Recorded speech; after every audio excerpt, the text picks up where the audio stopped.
Legal dictation. Exercise number 26. 100 words per minute. 5 seconds to go.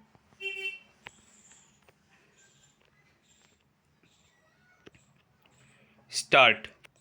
On the fateful day, accused persons armed with dangerous weapons and bombs attacked the deceased and the prosecution witnesses. Appellant hurled bomb on deceased and he died on the spot, and others also hurled bombs and prosecution witnesses suffered splinter injuries. The High Court upheld the acquittal of all the accused except the appellant and convicted the appellant under Section 302. The High Court has not exercised the caution that was expected to while dealing with the judgment of acquittal by the trial court.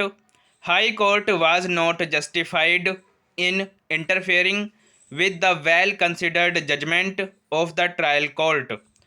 The judgment of the High Court is set aside and that of the trial court is resorted. The well-considered judgment of the trial court has been upset by the High Court, and in its judgment, the High Court relied on the complaint. There is hardly any consideration in the High Court's judgment, more particularly of the mix-up of timings as regards the complaint.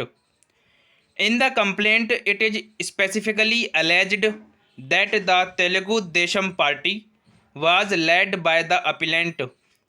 Both the parties had fought in connection with using the road, and the witness himself and his party people were accused in that case and were absconding.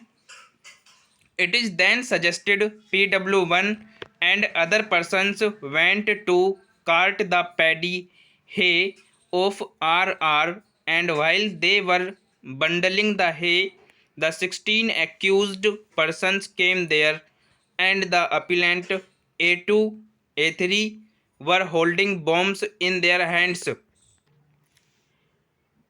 It was the appellant who hurled a bomb on deceased. The said bomb exploded and deceased fell down and died on the spot. Then the others also started hurling the bombs. PW1 then refers to his being hacked by other accused persons with a hunting sickle and on the right knee with the spear. He then refers to an injury caused on his little finger because of the spear. He then refers to the police firing a gun. After that, he refers that all the injured came to the government hospital and were being treated.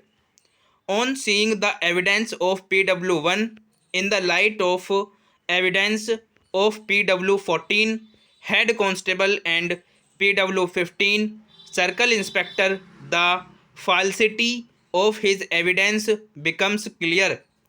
Though in his examination in chief, he claimed that all of them, along with the women folk, were taken in the tractor.